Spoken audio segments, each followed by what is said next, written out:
کہ امام تو تمہارے لیے اس لیے مقرر کیا جاتا ہے تاکہ تم اس کی اقتدا کرو.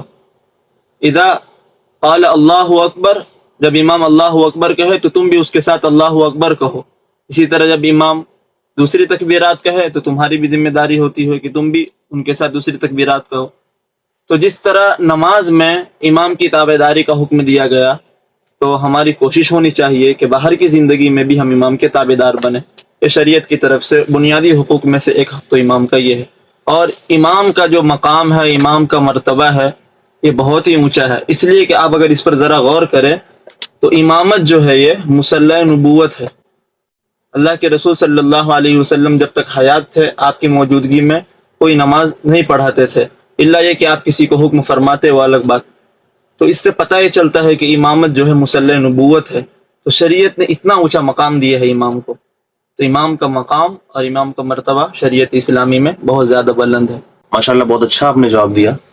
دوسرا سوال ہمارا آپ سے یہ ہے کہ امام مسجد کے وہ بنیادی حقوق کون سے ہیں جن کی رعایت ہر مقتدی پر ضروری ہے؟ ذرا اس کی بھی وضاحت فرمائیں.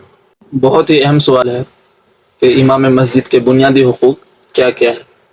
ایسے امام مسجد کے بہت سارے حقوق ہیں. اب بنیادی حقوق پر بات ہوگی تو بنیادی حقوق پر ہم غور کریں تو سب سے پہلے پتہ یہ چلتا ہے کہ تمام مقتدیوں کو امام صاحب کی ضروریات کا خیال رکھنا چاہیے.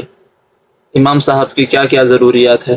اب ایک امام جو ہوتا ہے وہ بھی صاحب اولاد ہوتا ہے، وہ بھی بیوی بچوں والا ہوتا ہے، اور اس کے تمام بشری ضروریات اس کے ساتھ وابستہ ہے.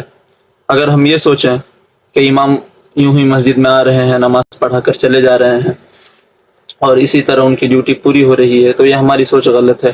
اس لیے کہ جس طرح ہمارے ساتھ ضروریات لگے ہوئے تو ان کے ساتھ بھی ضروریات لگے ہوئے. تو اب ہم ان کے حقوق کو پہچانیں، حقوق کو پہچان کر پھر ان کو اپنے پاس بلا کر جو ہو سکے ہم امام صاحب کا تعاون کرے، امام صاحب کچھ اپنی طرف سے ہدیہ دے. یہ تو ایک حق. دوسرا حق یہ کہ امام صاحب کی جتنی بھی ذمہ داری ہے اور امام صاحب کیا چاہتے ہیں ہم سے، ان کے مزاج کو اور ان کے منشا کو سمجھے. سب سے بڑی بات یہ ہے کہ امام صاحب ہمارے لیے جب اتنی ذمہ داری کو انجام دے رہے ہیں، ہمارے لیے اتنا سارا کام کر رہے ہیں، تو ہم کیوں امام صاحب کی مخالفت پر تل جاتے ہیں؟ اگر ہم ان کے حقوق کو پہچاننے والے ہو جائے تو ہم حقیقی معنی میں کبھی امام صاحب کی مخالفت نہیں کریں گے. تو شریعت نے بہت سے حقوق عائد کیے ہیں جو بنیادی طور پر چند باتیں آ گئی سامنے. ماشاءاللہ آپ نے جو جواب دیا بہت بہتر تھا، لیکن آپ کے جواب سے میرے ذہن میں ایک بات آئی جو مناسب سمجھتا ہوں کہ لوگوں کو بھی بتا دو کہ آج کل لوگ اماموں کو اس لیے بھی یاد کرتے ہیں کہ جب ضرورت ہوتی ہے، مثال کے طور پر گھر میں کسی کا انتقال ہو گیا تو قرآن پڑھوانے کے لیے بلا لیے، قرآن خوانی کروانے کے لیے بلا لیے، 10 بچوں کو لے کر آئے